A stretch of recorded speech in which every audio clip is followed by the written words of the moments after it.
जय सिया राम। मैं आचार्य राजेश श्री राम जन्मभूमि अयोध्या से।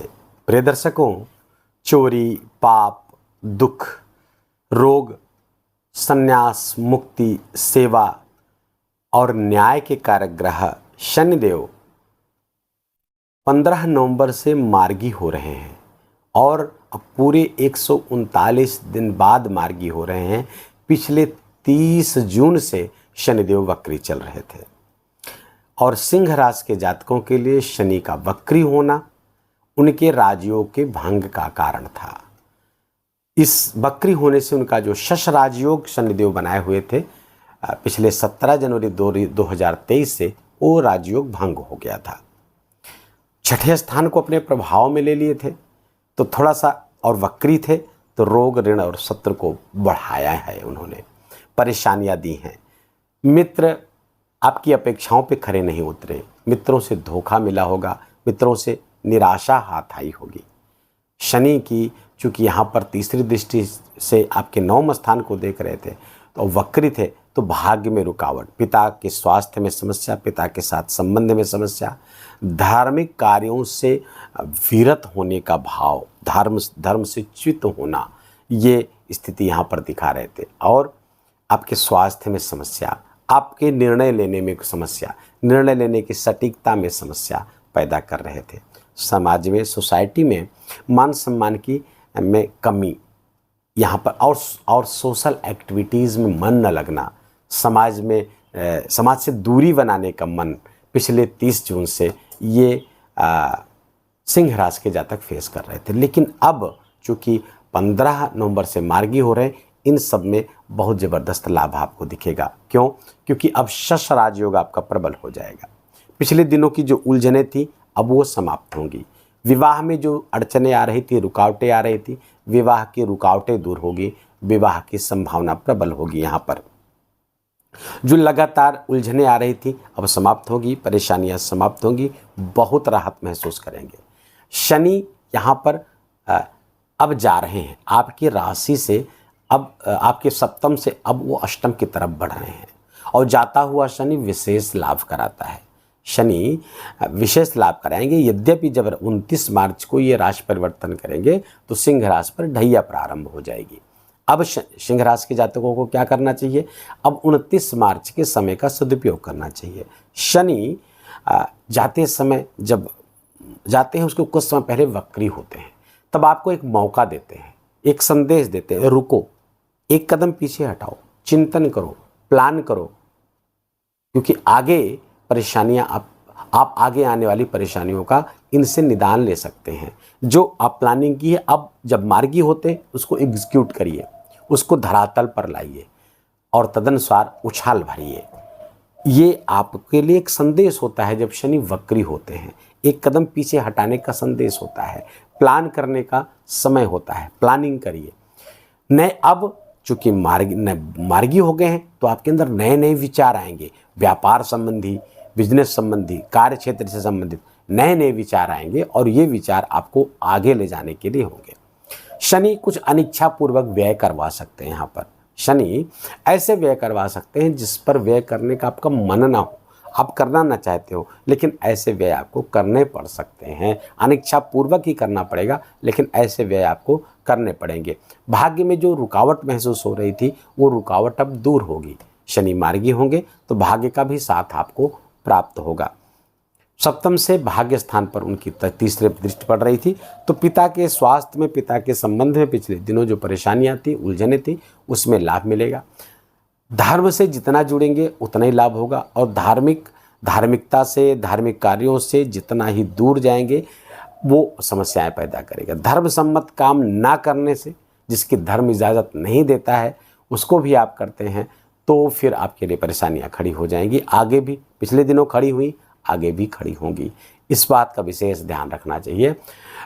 शनिदेव 9वें स्थान पर दृष्टि पड़ रही, धर्म स्थान पर दृष्टि पड़ रही, इसका विशेष ध्यान रखिए। यात्राएं तो कराएंगे, धार्मिक यात्राएं भी कराएंगे, धर्म स्थानों की यात्राएं कराएंगे, पिछले दिनों भी कराई हैं, आगे भी कराएंगे, इसमें कोई कमी नहीं होगी। अच्छा है, जितने धार्मिक यात्रा करेंगे उतने आपके लिए लाभ है।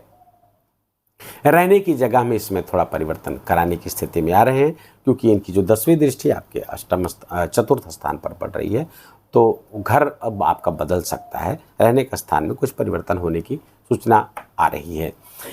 शनिदेव की जो 7वीं दृष्टि आपके राशि पर पड़ रही है। शनिदेव राशि पर दृष्टि दे करके आपको आपके निर्णय की सटीकता को बढ़ाएंगे। अब आप अच्छे निर्णय लेंगे, सटीक निर्णय लेंगे, विवेक बुद्धि अच्छा काम करेगी। और शनिदेव की जो 10वीं दृष्टि आपके चतुर्थ स्थान पर पड़ेगी, तो नए भूमि, नए वाहन और नया घर, इस सब की संभावना बढ़ेगी और समाज में आपकी एक्टिविटी बढ़ने वाली है।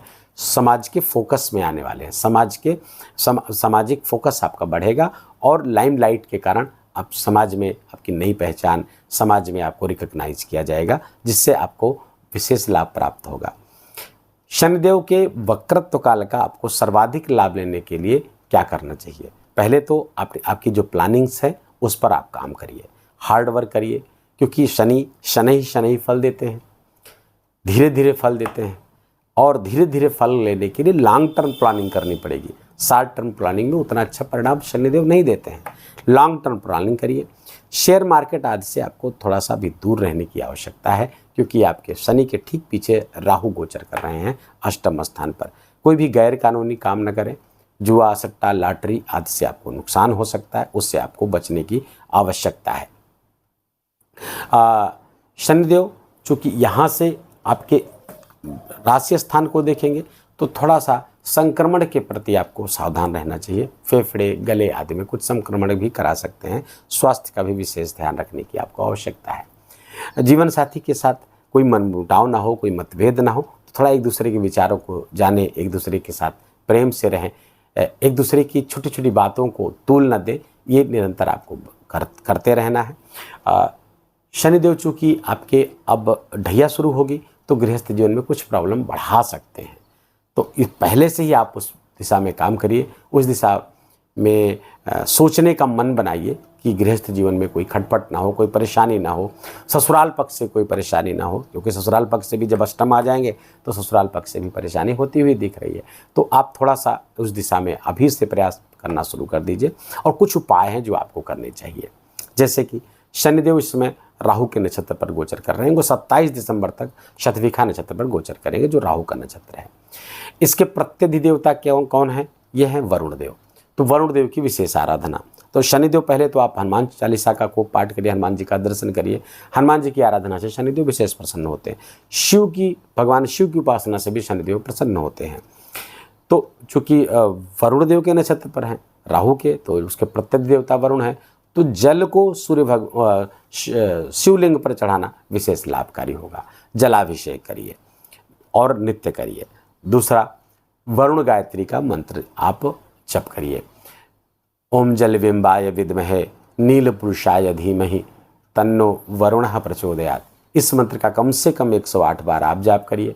हो सके आपसे तो आप ज़्यादा बार भी कर सकते हैं, तो इससे विशेष लाभ होगा। और तीसरा उपाय बहुत महत्वपूर्ण है। 7 मुखी रुद्राक्ष के 3 या 9 या 27, या अगर संभव हो आप आर्थिक रूप से सशक्त हों तो आप 108 दाने की धारण करिए।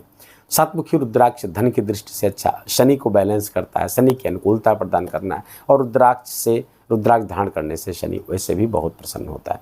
तो 7 मुखी रुद्राक्ष आपको अवश्य धारण करना चाहिए, क्योंकि आने वाले समय में आपकी ढैया भी प्रारंभ होने वाली है।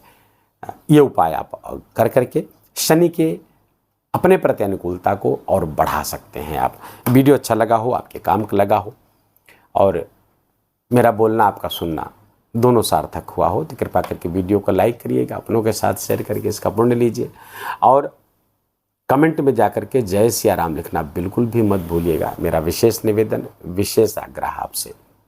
जाता हुआ शनि आपके लिए वरदानदायी साबित हो, ऐसी मंगल कामना। चैनल पर नए हैं तो इसको सब्सक्राइब कर लीजिए, बेल आइकन की घंटी दबा लीजिए। और शीघ्र ही हाजिर होते हैं नए वीडियो, नए विषय को लेकर के। तब तक के लिए आप अपना विशेष ख्याल रखिए, अपनों का ख्याल रखिए, माता पिता की खूब सेवा करके उनका आशीर्वाद लीजिए। जय जय सिया राम।